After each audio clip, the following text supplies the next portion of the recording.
जय हिंद दोस्तों, नमस्कार। बात कर लेते हैं आज के दिन भर की सारी बड़ी खबरों की, जहां सबसे पहले आपको बताएंगे दोस्तों, चीन कभी भी गलवान संघर्ष में मारे गए अपने सैनिकों की बात को आसानी से नहीं करता स्वीकार। लेकिन अब अचानक ऐसा क्या हुआ कि उसने सिर्फ इस बात को स्वीकार ही नहीं दोस्तों, इसका फोटो वीडियोस भी जारी कर दिया, वो भी रोती बिलखती माओ की। बताएंगे इसके पीछे अब चीन का क्या है दोस्तों नया एजेंडा। आखिर अब अचानक ऐसा क्या हुआ कि चीन को गलवान में मारे गए सारे सैनिकों की मौत की बात उजागर करनी पड़ गई दोस्तों, बताएंगे। सबसे बड़ी खबर आपको इसी बीच ईरान को भारत से मदद की है उम्मीद।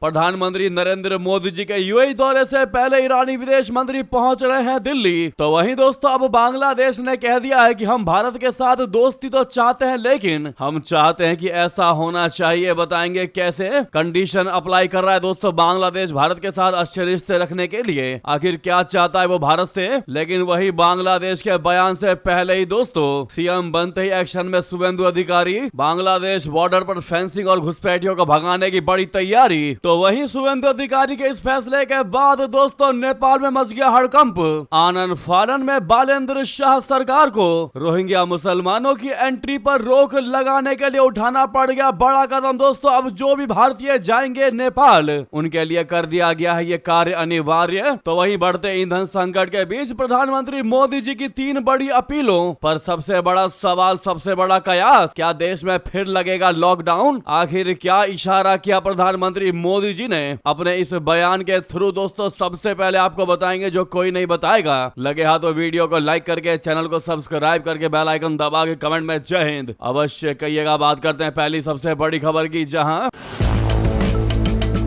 मदर्स डे पर चीन ने गलवान संघर्ष की याद ताजा कर दी। इस मौके पर चीन ने एक वीडियो जारी किया है जिसमें आधा सच और आधा झूठ है दोस्तों। चीन के सरकारी अखबार ग्लोबल टाइम्स की ओर से जारी इस वीडियो में 15 जून 2020 को गलवान में मारे गए 3 चीनी सैनिकों की माताएं बीजिंग के आर्मी म्यूजियम में अपने बेटों को श्रद्धांजलि देने पहुंची। इस वीडियो में 3 महिलाएं 3 चीनी सैनिकों की प्रतिमाओं से गले लगाकर बिलख रही है। रिपोर्ट के मुताबिक इस झड़प में चीन के 40 से ज्यादा सैनिक मारे गए थे, लेकिन चीन आज भी इस बात को स्वीकार नहीं कर रहा है दोस्तों। आज भी अपने सैनिकों के बलिदान को छुपा रहा है, दबा रहा है अपनी दुनिया में। किरकिरी ना हो, बेइज्जती ना हो, इसीलिए वो पूरी दुनिया के सामने अपने सैनिकों की मौत को छुपा रहा है दोस्तों। उस सैनिक की मौत को जो देश के लिए लड़ रहा था, यानी चीन के इज्जत के सामने चीन की सैनिकों की वैल्यू 0 है। लेकिन आपको अब बता दे दोस्तों, जैसा कि हमने आपको शुरू में बताया, चीन जो है वो गलवान संघर्ष में कभी भी अपने सैनिकों के मारे जाने की बात आसानी से स्वीकार नहीं करता। लेकिन तो फिर इन 3 सैनिकों की वीडियो कैसे जारी करने दी, तो आपको बता दे दोस्तों, इसके पीछे सबसे बड़ी बात, सबसे बड़ा एजेंडा चाइना का है। चीनी सेना में भ्रष्टाचार पर बढ़ते गुस्से के बीच बीजिंग ने लोगों का ध्यान भटकाने के लिए ऐसा किया है दोस्तों, एक भावनात्मक पैंतरा आजमाया है। मदर्स डे के मौके पर सरकारी मीडिया ने गलवान घाटी की झड़प में मारे गए सैनिकों की शोकाकुल माताओं के वीडियो दिखाए और एक राष्ट्रवादी माहौल बनाने का प्रयास किया, जिससे भ्रष्टाचार की खबरों से लोगों का ध्यान हट जाए, लोग फिर भ्रष्टाचार वाले मुद्दे पर बात ही ना करें, उनको ये चीजें दिखाई देने लगे। चीन के रक्षा क्षेत्र में भ्रष्टाचार का मुद्दा चर्चा में है। 2 पूर्व रक्षा मंत्रियों की मौत की सजा के ऐलान ने न सिर्फ चीन बल्कि दुनिया में बीजिंग की फजीहत करवा दी है। इस बीच चीन ने मदर्स डे के मौके पर गलवान घाटी में मारे गए सैनिकों की माताओं के वीडियो दिखा दिए। इस वीडियो ने चीन की प्रोपेगेंडा मशीनरी के चुनिंदा रवैये को एक बार फिर उजागर किया है। चाइना अक्सर ऐसे त्योहारों को पश्चिमी प्रभाव कहकर आलोचना करता है, हालांकि जब उनका इस्तेमाल सरकारी एजेंडे को आगे बढ़ाने और देशभक्ति की भावना जगाने के लिए किया जा सकता है, तो उन्हें अपना लिया जाता है। गलवान के सैनिकों की यह वीडियो चाइना में ऐसे समय वायरल हो रही है जब पीएलए के भ्रष्टाचार को लेकर ऑनलाइन बहस छिड़ी हुई है। इसकी वजह वे रिपोर्ट है जिनमें बताया गया है कि 7 मई 2026 को पूर्व रक्षा मंत्रियों बोले तो वेई फेंघे और ली शांगफू को भ्रष्टाचार के आरोपों में मौत की सजा सुनाई गई, लेकिन फिर इसे कुछ समय के लिए टाल दिया गया। यानी दोस्तों यहाँ पर माइंड गेम खेलता नजर आ रहा है जिनपिंग। उसको लग रहा है अगर हम ये चीज करेंगे तो भ्रष्टाचार वाला मुद्दा उस पर पानी फिर जाएगा और मिट्टी पड़ जाएगी, तो कोई फिर इसका जिक्र नहीं करेगा, वरना हमारी फजीहत होगी, और इसीलिए उसने ऐसा किया। इस पर आपकी जो भी राय हो दोस्तों कमेंट करके जरूर बताएगा। लेकिन जब बात गलवान झड़प की आई गई है दोस्तों, तो अपने भारतीय सैनिक जो शहीद हुए थे उनको श्रद्धांजलि कमेंट बॉक्स में जरूर दीजिएगा।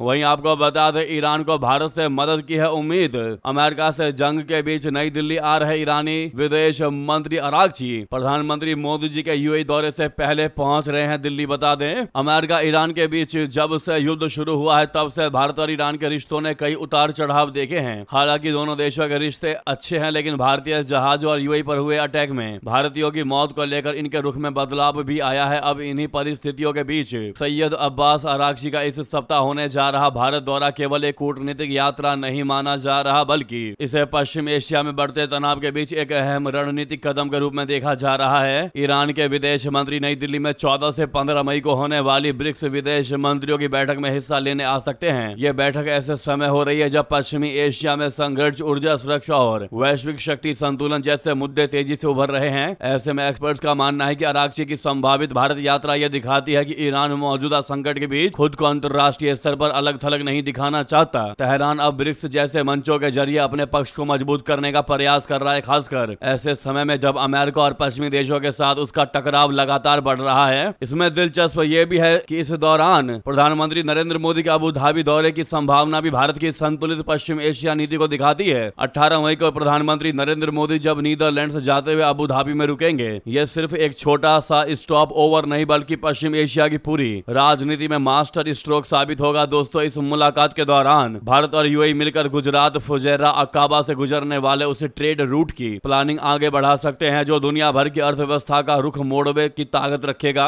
हॉर्मुज संकट के बीच भारतीय पीएम का दौरा इसलिए भी महत्वपूर्ण हो जाता है क्योंकि उससे पहले ही उनकी मुलाकात ईरानी विदेश मंत्री अरागची से हो चुकी होगी। अब सवाल यह है कि अरागची के भारत दौरे के क्या मायने हैं, तो आपको बता दें विश्लेषकों के अनुसार अरागची का भारत आना इस बात का साफ साफ संकेत हो सकता है कि ईरान भारत को एक भरोसेमंद और संतुलित साझेदार के रूप में देख रहा है। भारत ने अब तक पश्चिम एशिया के तनाव में किसी सैन्य गुट का खुला समर्थन नहीं किया है और लगातार बातचीत व क्षेत्रीय स्थिरता पर जोर दिया है। इसके अलावा स्ट्रेट ऑफ हॉर्मुज में तनाव और ऊर्जा आपूर्ति को लेकर बढ़ती चिंता के बीच भारत और ईरान के बीच संवाद और भी महत्वपूर्ण हो गया है। भारत अपनी ऊर्जा सुरक्षा को लेकर सतर्क है, अलर्ट है और वहीं वो नहीं चाहता कि क्षेत्रीय संघर्ष का असर उसके तेल आयात और व्यापारिक मार्गों पर पड़े। ऐसे में अरागची की यह यात्रा केवल ब्रिक्स बैठक तक ही सीमित नहीं है, बल्कि यह पश्चिम एशिया की बदलती भू राजनीति में भारत की बढ़ती भूमिका और संतुलनकारी कूटनीति का भी सबसे बड़ा संकेत माना जा रहा है। इस पर आपकी जो भी राय हो दोस्तों, लेकिन एक चीज है, आप देखिएगा ईरान के विदेश मंत्री के भारत दौरे के बाद वर्ल्ड डिप्लोमेसी में एक अलग ही बदलाव होने वाला है। आप इस बात को गांठ बांध लीजिएगा दोस्तों। डेफिनेटली आप ऐसा एक्सपीरियंस करेंगे कि भारत दौरे के बाद चीजों में शांति जरूर आएगी। वहीं बता दें दूसरी तरफ भारत के साथ संबंधों पर बांग्लादेश का सबसे बड़ा बयान कहा, हम दोस्ती चाहते हैं लेकिन बॉर्डर पर बंद होना चाहिए खूनी संघर्ष। जी हां दोस्तों, बांग्लादेश के प्रधानमंत्री तारिक रहमान के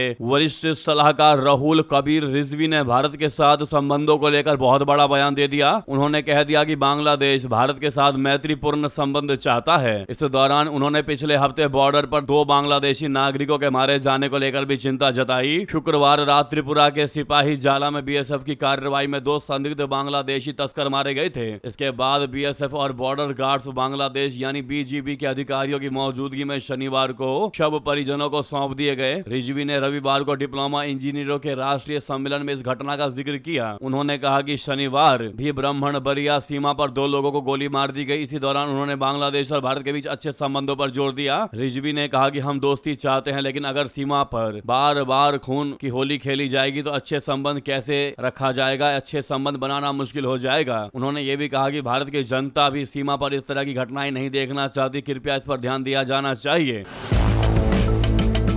तो उधर सीएम बनते ही एक्शन में शुभेंदु अधिकारी। बांग्लादेश बॉर्डर पर फेंसिंग से लेकर घुसपैठियों पर सबसे बड़ा फैसला दोस्तों। पश्चिम बंगाल के मुख्यमंत्री शुभेंदु अधिकारी ने सोमवार को अपनी पहली कैबिनेट बैठक का आयोजन किया। इस दौरान उन्होंने अपनी सरकार के 6 महत्वपूर्ण फैसलों का ऐलान किया। मुख्यमंत्री शुभेंदु अधिकारी ने कहा कि बंगाल में पहली बार बिना किसी जान माल के खतरे से मुक्त और बिना किसी धमकी के चुनाव संपन्न हुआ है। हम जनता और इलेक्शन कमीशन के आभारी हैं। साथ ही हम कार्यकर्ताओं नेताओं, सीएपीएफ पर्यवेक्षकों और पश्चिम बंगाल पुलिस और कोलकाता पुलिस को भी धन्यवाद देते हैं। शुभेंदु अधिकारी ने बंगाल में बांग्लादेश सीमा पर बाड़बंदी से लेकर रोजगार तक 6 महत्वपूर्ण फैसलों की घोषणा की। शुभेंदु अधिकारी ने बांग्लादेश के साथ सीमा पर बाड़ लगाने के लिए सीमा सुरक्षा बल बोले तो बीएसएफ को 600 एकड़ जमीन ट्रांसफर करने की औपचारिक मंजूरी दे दी है। उन्होंने कहा कि 45 दिनों के अंदर हम बीएसएफ को जमीन सौंप देंगे। कैबिनेट में इस संबंध में फैसला पास हो चुका है। दोस्तों, बॉर्डर पर बाड़ यानी फेंसिंग करने के बाद